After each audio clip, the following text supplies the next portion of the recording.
アメリカ最大のスキャンダル、オバマ大統領が国民を騙していた。Director of National Intelligence Tulsi Gabbard has unveiled shocking new evidence that former President Barack Obama and top aides in the Obama administration conspired to subvert President Trump's 2016 election victory and undermine the democratic will of the American people. While publicly pretending to engage in a peaceful transfer of power, in private, former President Obama went to great and nefarious lengths to try to sow discord among the public and sabotage his successor, President Trump. The new evidence released by the Director of National Intelligence, who is here with me today, confirms that the Obama administration manufactured politicized intelligence, which was later used as the justification for baseless smears against President Trump in an effort to try to delegitimize his victory before he even took the oath of office. The truth is that President Trump never had anything to do with Russia, and the Russia collusion hoax was a massive fraud perpetuated on the American people from the very beginning.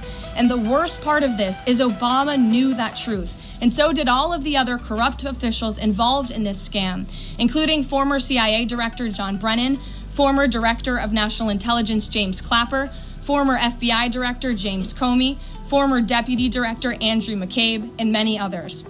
Director of National Intelligence Gabbard's report further confirms what we already knew. There was no collusion, no corruption, except on the part of Barack Obama and the weaponized intelligence agencies at the time.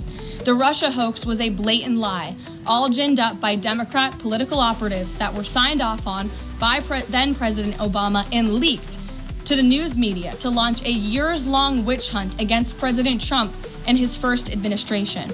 Allies of the president, including his own son, Donald Trump Jr., were disgustingly smeared as Russian assets, and some even had their lives destroyed because of this vicious lie.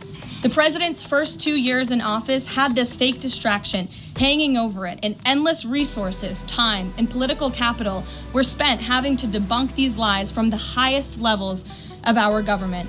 Now, nearly 10 years later, thanks to the declassification of documents by Director Gabbard, the truth has finally come to light. And this truth vindicates President Trump, his family, and his many allies and associates who were smeared with defamatory lies.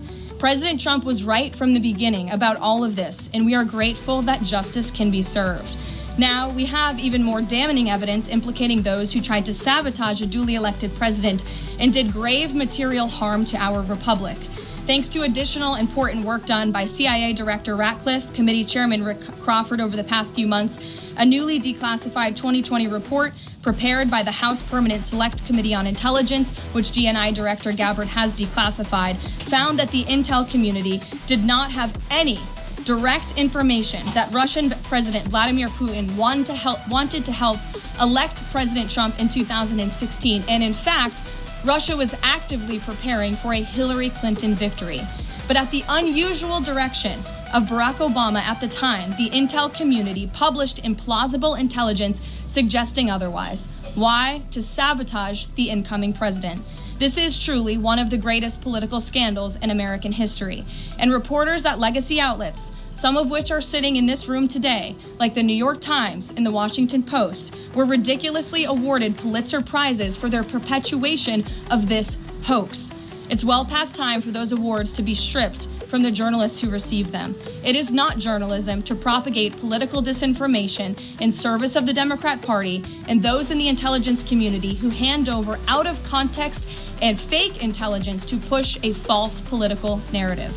I will now pass it over to the Director of National Intelligence, Tulsi Gabbard, to speak more about all of this, and then we will open it up for questions afterwards. Tulsi, thank you for being here.